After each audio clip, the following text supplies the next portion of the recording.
इन हाथों से अपनी जिंदगी खुद बर्बाद कर ली है मैंने। टाइटैनिक डूब गई थी और बॉलीवुड की भी यही हालत होने वाली थी, लेकिन भला हो इस भड़े मानुस का जिसने शाहरुख खान के साथ मिलकर के पठान बनाई और उसे सिनेमाघरों की दीवारों पर चलाया, जिसने डूबते हुए बॉलीवुड की मैया चुनने से बचा लिया। पठान के बाद शाहरुख इतने ज्यादा फेमस हो गए कि उनके फैंस की संख्या कोरोना मरीजों की तरह बढ़ने लगी। पठान ने तो छप्पड़ कमाई की ही थी, लेकिन पठान के बाद शाहरुख की दूसरी मूवी आई थी जवान, उसने भी हैटरों के मुंह पे थप्पड़ मार के फिर से छप्पड़ कमाई की। इन दोनों मूवीज की आसमानी कमाई के बाद अब हर किसी को यही लगने लगा कि इसके बाद शाहरुख की जो भी मूवी आएगी ना वो 100% हिट होगी। ये चर्चा चली रही थी कि तभी शाहरुख ने राजकुमार हिरानी के गले में हार डालकर कहा कि डंकी, यानी कि शाहरुख ने साफ साफ ये बात कह दी कि उनकी अपकमिंग मूवी डंकी है। ये खबर सुनते ही फैंस के चेहरों पे स्माइल आ गई और हर कोई डंकी का इंतजार गधों की तरह करने लगा। इसके बाद जब 2 नवंबर को शाहरुख खान का जन्मदिन था तो वो अपने घर की छत पर आए। उन्होंने हाथ फैलाकर लोगों से कहा कि उनकी जो डंकी मूवी है वो 22 दिसंबर को आएगी और जिसका टीजर है वो आज यानी कि 2 नवंबर को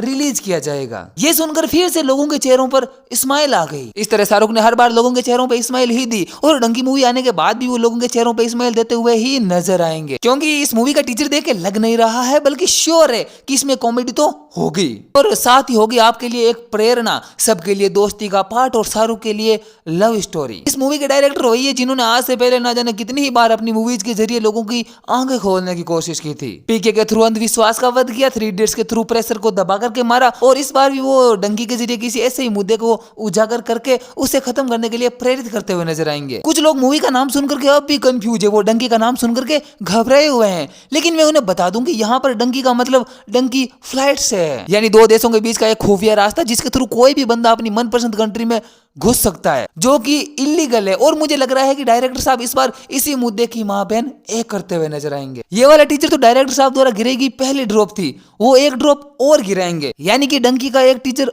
और रिलीज होगा। जो टीजर अब आया है अगर हम उसकी गहराई में झांक कर देखें ना तो हमें ये साफ साफ नजर आता है कि डायरेक्टर साहब एक बुद्धिमान इंसान है, क्योंकि उन्होंने शुरू में ही आपके दिमाग में सस्पेंस का कीड़ा छोड़ दिया है जो आपको टीजर के शुरू में ही देखने को मिलेगा। अपने गानों को दमदार बनाने के लिए डायरेक्टर साहब ने सोनू निगम के हाथ में माइक पकड़ाया, साथ ही विकी कौशल भी खड़े होकर के अपनी अटेंडेंस लगाते हुए नजर आए। इसके अलावा तापसी पन्नू को मिलाकर के कुल 4 उल्लू के पट्टे शाहरुख खान के साथ सफर करते हुए नजर आएंगे। तो ये तो था डंकी का टीजर। अब बात करते हैं मूवी के हिट और फ्लॉप होने की। तो आपको तो पता ही है कि ये मूवी फ्लॉप तो होगी नहीं, लेकिन हाँ ये सुपरहिट भी नहीं होगी। इसकी 2 वजह है। पहली है प्रभास की सालार, इसके आगे डंकी की निकल जाएगी। ये भी उसी दिन रिलीज होगी जिस दिन डंकी होगी। इस तरह ये पठान और जवान की तरह छप्पड़ कमाई तो नहीं कर पाएगी। दूसरी बात ये है कि डंकी फ्लाइट के बारे में लोगों को थोड़ी कम जानकारी है, तो हो सकता है कि कम लोग इसे देखने के लिए, लेकिन जरूरी नहीं है, ज्यादा आ भी सकते हैं पर कंफर्म नहीं है। तो ये भी डंकी की कम कमाई की एक